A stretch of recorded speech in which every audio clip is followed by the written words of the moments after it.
क्या आपने कभी सोचा है कि हाई नेटवर्थ इंडिविजुअल अपनी वेल्थ को इतनी तेजी से कैसे ग्रो करते हैं? इसका सबसे बड़ा कारण है पीएमएस और एआईएफ जैसी सोफिस्टिकेटेड इन्वेस्टमेंट स्ट्रेटजी का एक्सेस। अब तक इन स्ट्रेटजी में इन्वेस्टमेंट करने के लिए मिनिमम इन्वेस्टमेंट 50 लाख या 1 करोड़ रुपए की आवश्यकता होती है। लेकिन सेबी के एक नए और ऐतिहासिक कदम ने यह दायरा बिल्कुल बदल दिया है। मार्केट में फाइनली लॉन्च हो चुका है स्पेशलाइज्ड इन्वेस्टमेंट फंड यानी कि एसआईएफ। एसआईएफ असल में म्यूचुअल फंड और पीएमएस के बीच का एक बेहतरीन ब्रिज है। इसके माध्यम से आप लॉन्ग शॉर्ट और डेरिवेटिव जैसी एडवांस स्ट्रेटेजी का लाभ उठा सकते हैं।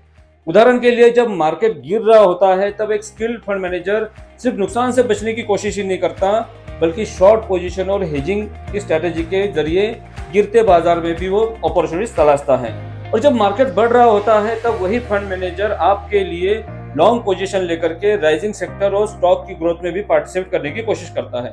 यानी उद्देश्य सिर्फ बाजार से पैसे कमाना नहीं, बल्कि मार्केट कंडीशन के स्ट्रेटेजी के अनुसार अपॉर्चुनिटीज तलाशना होता है। और इसका सबसे बड़ा फायदा इसकी मिनिमम इन्वेस्टमेंट 50 लाख नहीं, ओनली 10 लाख रुपीज है। लेकिन एक सर्टिफाइड फाइनेंशियल प्लानर के तौर पर मेरा एक सुझाव है कि इन्वेस्टमेंट जितना एडवांस होता है, रिस्क मैनेजमेंट भी उतना ही जरूरी हो जाता है। तो ऐसा कोई गारंटेड रिटर्न प्रोडक्ट नहीं है, यह एक स्ट्रेटेजिक इन्वेस्टमेंट कैटेगरी है जिसमें रिस्क को समझना बेहद जरूरी हो जाता है। तो सवाल यह है कि क्या आपके पोर्टफोलियो में एसआईएफ की आवश्यकता है या आपके फाइनेंशियल गोल्स के लिए म्यूचुअल फंड ही सही है? अगर इस वीडियो को 100 लाइक्स आते हैं तो SIF versus mutual fund versus PMS में एक डिटेल कंपैरिजन वीडियो लेकर आऊंगा।